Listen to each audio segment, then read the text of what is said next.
फूल को धोया कभी नहीं जाता।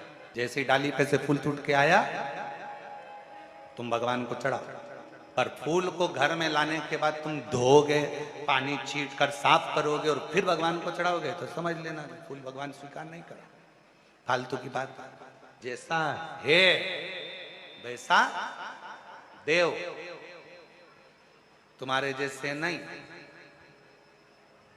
नहाए तो खूब साबुन से मल मल कर और मालूम पड़े मन रह गया बेकार, और सोचो कि भगवान कर ले स्वीकार, ये कभी नहीं हो सकता।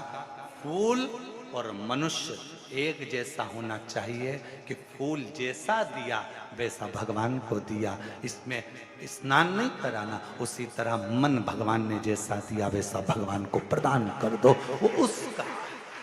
इसमें दिखावा नहीं हो।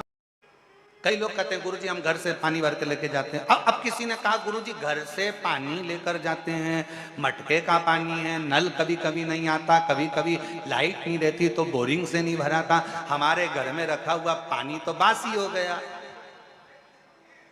थोड़ा ध्यान देना, पानी तो बासी हो गया। शास्त्र कह रहा है, शिव चरित्र कह रहा है, भगवान शंकर की कथा कह रही है।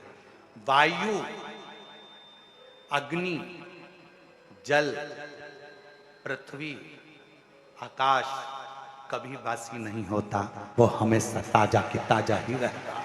परिवार को छोड़ने की जरूरत पड़ती है। शिव भक्ति में ना व्यापार छोड़ने की जरूरत पड़ती है, शिव भक्ति में ना घर छोड़ने की जरूरत पड़ती है, शिव भक्ति में ना अपना कुटुंब, ना परिवार, ना घर, कुछ भी छोड़ने की जरूरत नहीं पड़ती है।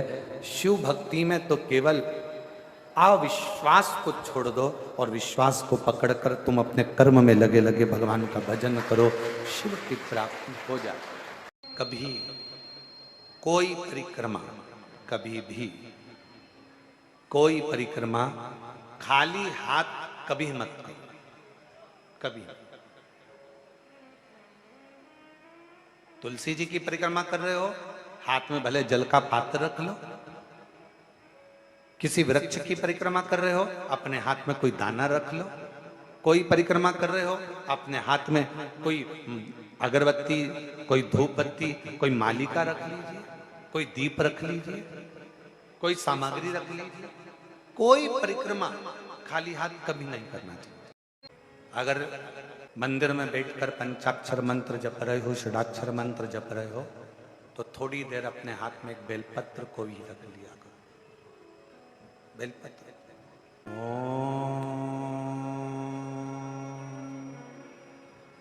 नमः शिवाय।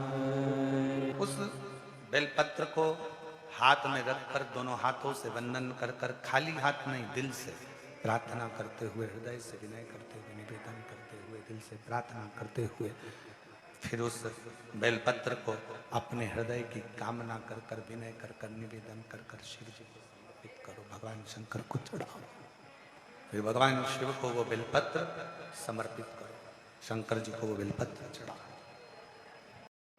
शिव के मंदिर, शिवालय पहुंचते हो, शंकर से अपने मन का भाव कहने के लिए पहुंचते हो, शंकर उस मन के भाव को पूर्ण जरूर करता है, पूर्ण जरूर करता है। ध्यान से सुनिएगा महाराज, बहुत अच्छी कथा, बहुत सुंदर प्रश्न है कि मंदिर क्या हम सवेरे और शाम को ही जा सकते हैं? आप अगर गणेश जी के मंदिर जा रहे हो, राम जी के मंदिर जा रहे हो, आप कृष्ण के मंदिर जा रहे हो, आप दत्त भगवान के मंदिर जा रहे हो, आप किसी अन्य देवता के मंदिर जा रहे हो, तो सुबह और शाम जाइए। पर यदि आप शंकर और जगत जननी जगदम्बा के मंदिर में, दुर्गा के मंदिर में, भवानी के मंदिर में अगर जा रहे हो तो कोई समय नहीं है। क्यों? क्योंकि माँ और बाप के रूम में बेटा कभी भी जा सकता है। माता और पिता तो बाहें पसारे खड़े हैं,